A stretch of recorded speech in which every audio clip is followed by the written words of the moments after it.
Watch this baby. Looks like nothing, right? Just a baby making a mess. It's not nothing. That baby is running a test. Now watch this one. It's not nothing. That baby is running a test. Now watch this one. That baby isn't confused. That baby is reading the room, and their nervous system is rewriting itself based on what it finds. And this one, that baby already knows they're safe. No hesitation, no scanning, just trust. These are 7 psychology facts that separate parents who raise confident babies from parents who don't. Let's start. Every parent wants their baby to grow up confident. But here's what most people don't understand about confidence. It's not a personality trait. It's not something some babies are born with and others aren't. Confidence, real confidence, is a nervous system state. It's the feeling your baby gets when their brain has enough evidence to believe, the world is safe, I am seen, my needs matter. And that evidence doesn't come from toys. It doesn't come from baby classes. It comes from you in tiny, almost invisible moments that happen dozens of times a day. Some parents create these moments naturally. Others never realize they're missing them. So let me show you the 7 things parents of confident babies do and the science behind each one. Subscribe if you want more of this, because this channel is all about the psychology your baby wished you knew. Fact number 7. Most parents think that protecting their baby's confidence means hiding negative emotions. Don't let them see you stressed. Don't let them see you angry. Don't let them see you cry. It makes sense intuitively. You want your baby to feel safe, so you put on the face. You say, everything's fine, even when it isn't. But here's what developmental psychology actually shows. Babies don't learn that emotions are safe by never seeing them. They learn that emotions are safe by watching someone feel them and then recover. This is called emotional co-regulation. When you say out loud, calmly, to your baby, I'm feeling frustrated right now. I'm going to take a deep breath. You're doing something extraordinary. You're teaching them 3 things at once. 1. Emotions are real. They exist. They're not something to hide. 2. Emotions can be named. When you put a word to what you're feeling, your baby starts building the neural pathways to do the same thing later. And 3, the one most parents miss, emotions pass. You feel frustrated. You breathe. You're okay. The emotion doesn't consume you. It moves through you. Dr. Ed Tronick at the University of Massachusetts spent decades studying this. His research showed that successful emotional regulation isn't about staying calm all the time. It's about the repair process, the moment you come back to connection after being dysregulated. Parents who never show negative emotions actually raise babies who are more anxious. Because the baby feels the tension in the room, they always feel it, but they never see anyone handle it. So they learn that emotions are something invisible and dangerous, something to avoid. Parents who show their emotions and then process them out loud raise babies who learn the most important lesson a human being can learn early. I can feel something difficult and survive it. That's the foundation of confidence.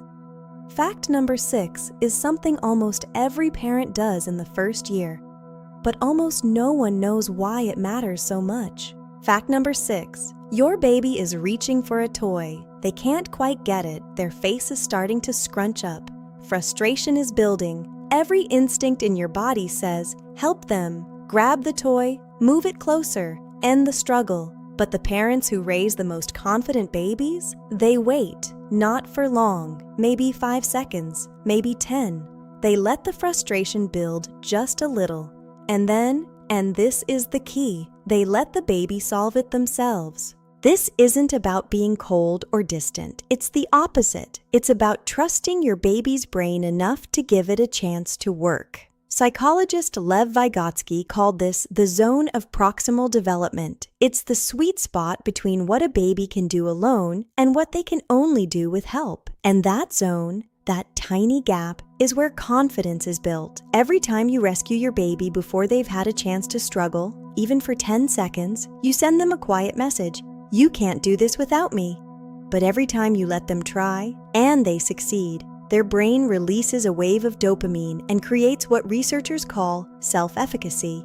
The belief, I can do things, my actions matter, I have power in this world. That belief doesn't come from praise. It doesn't come from encouragement. It comes from experience, from the baby's own body proving to itself that it can. Now, there's a very specific moment where this matters more than any other, and that's fact number 5. Fact number 5, every parent responds to their baby's cry.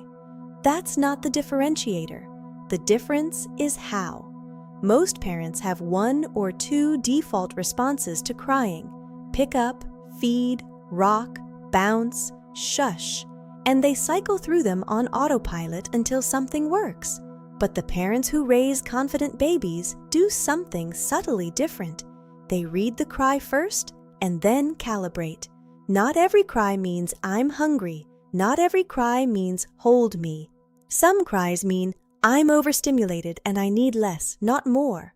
Some cries mean I need you to slow down, not speed up. Researchers at the University of Iowa studied this directly. They found that parents who demonstrated contingent responsiveness, responding to the specific signal rather than running through a fixed routine, had babies with significantly stronger attachment security by 12 months. What does this look like in practice? It looks like a parent who hears a cry, takes a breath, observes for 2 seconds, and then chooses their response based on what they see, not on reflex. That pause, that 2 seconds of observation before reacting, teaches your baby something profound. You see me. You're not just reacting, you're understanding. That feeling of being understood rather than simply managed is one of the deepest roots of confidence, because confidence isn't just about believing you can do things. It's about believing you matter, that your signals reach someone, that you're not alone in the world. Fact number 4 is the one most parents get backwards, and it's the one that can cause the most damage when misunderstood. Fact number 4. Here's one of the biggest myths in parenting. Confident babies are babies who are pushed to be independent early. Self-soothe, sleep alone, play alone. Don't spoil them. Teach them to handle things by themselves. It sounds logical, but it contradicts everything we know about attachment science. The research is unambiguous. Babies don't become independent by being forced into it. They become independent by having a secure base to return to first. This is Mary Ainsworth's secure base effect. When a baby knows their caregiver is available, physically and emotionally, they actually explore more. They venture further. They take more risks because they know they have a safe place to come back to. But when independence is pushed before security is established, the baby doesn't become confident. They become anxious. They learn that their needs are inconvenient, that asking for comfort is a weakness, that the world is a place where they have to manage alone, even when they can't. This creates what researchers call avoidant attachment, a pattern where the child learns to suppress their needs because expressing them doesn't bring a response. And that pattern doesn't go away. It follows them into every relationship they ever have. The confident baby isn't the one who never needs you. The confident baby is the one who knows, deep in their nervous system, that they can need you and that you'll be there. Independence doesn't come from pushing. It comes from saturation, from getting so much connection that the baby finally feels full enough to turn away and explore. Fact number 3 is about something your baby does that looks like playing, but is actually something far more important. Fact number 3, peekaboo. You've played it, probably 100 times. You cover your face. The baby gasps. You reveal yourself. The baby laughs. It's the simplest game in the world. But what's actually happening inside your baby's brain during this game is anything but simple. Before about 6 months of age, your baby hasn't yet developed object permanence.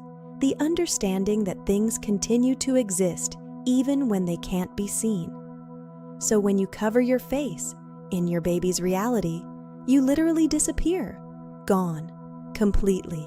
And then you come back every time, and your baby's brain goes, "Oh, they still exist. People come back. The world is stable." But here's the part most parents miss. Peekaboo isn't just about object permanence. It's about emotional permanence. The deeper lesson your baby is learning is, even when I can't see the people I love, they haven't left me. They return. This is the psychological foundation of trust, and it generalizes to every relationship your baby will ever have. Parents who play peekaboo with full presence, eye contact, exaggerated expressions, genuine delight, are giving their baby concentrated doses of this lesson. Each round of the game is a small, powerful proof. I vanish. I return. The world doesn't end. Parents who play it distracted, while scrolling, while talking to someone else, are still giving the lesson about object permanence. But they're not giving the lesson about emotional permanence, because the baby can feel the difference between I see you and I'm going through the motions. Play it like it matters, because it does. Fact number 2 is something that happens in the first hour after birth, and if you know about it, it changes everything about how you see your newborn. Fact number 2, your baby knew your voice before they ever saw your face. At 18 weeks in the womb, before they can open their eyes, before they can feel much of anything at all, their auditory system is fully formed, and the first thing they hear, the first sound that enters their brain from the outside world, is you. Your rhythm, your pitch, the specific way you pause when you're thinking, the cadence of your breathing, the sound of your heartbeat through the wall of the womb. By the time they're born, they've been listening to you for 5 months. They've been studying you. In 1980, researchers DeCasper and Pfeiffer conducted a study that changed developmental psychology. They gave newborns a special pacifier, one that triggered different audio recordings depending on how the baby sucked. One recording was the mother's voice, the other was a stranger's voice. Every single baby, every single one, adjusted their sucking pattern to hear their own mother's voice. They chose you before they understood what choosing was. Before they understood anything, they just knew that voice, that one, that's mine. Now, here's why this matters for confidence.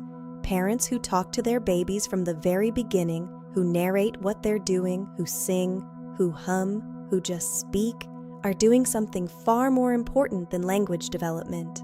They're sending a continuous signal. I'm here. I'm with you.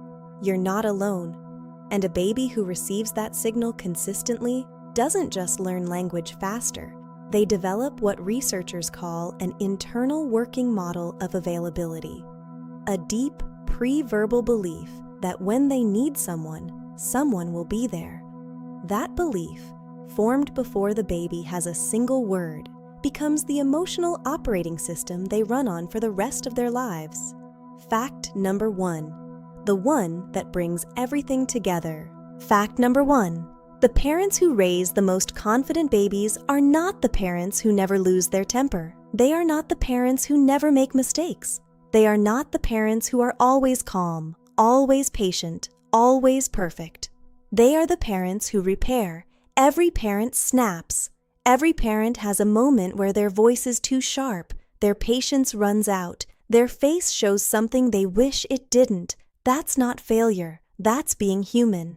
But what happens after that moment? That's what separates confident babies from insecure ones. Dr. Ed Tronick, the same researcher from Fact 7, found something that should comfort every parent on Earth.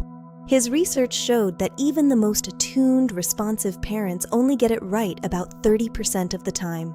30%. That's it. But here's the finding that changed everything. The babies whose parents repaired their misattunements, who came back, made eye contact, softened their voice, said, "I'm sorry, that was too much," those babies didn't just survive, they thrived. They showed stronger attachment security, better emotional regulation, and higher confidence than babies whose parents either didn't repair or tried to pretend the rupture never happened. The repair process literally rewires the baby's brain. It teaches them the most profound lesson a human being can learn. Relationships can survive conflict. Emotions can be too big, and then they can come back down. The people I love can mess up, and they can choose to come back to me. Perfection doesn't build confidence, because perfection teaches a baby that only perfect is acceptable, and that's the most fragile foundation possible. Repair builds confidence, because repair teaches a baby that even when things break, they can be fixed. Even when people fail, they can return.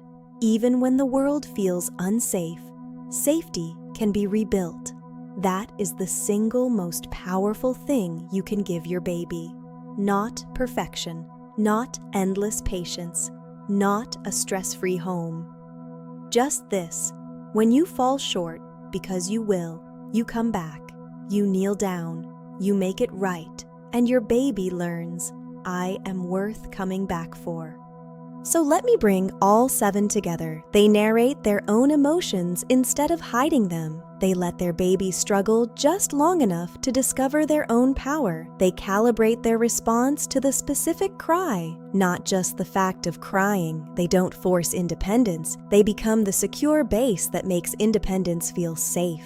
They play peekaboo like it matters because it teaches their baby that people come back. They speak from the very first hour because their baby was already listening, and when they fall short, they repair. None of these require money. None of them require classes. They require presence in the smallest, most forgettable moments of your day. The moment your baby drops that toy and looks up at you. The moment you almost snap, but instead you breathe and say, I'm frustrated and I love you.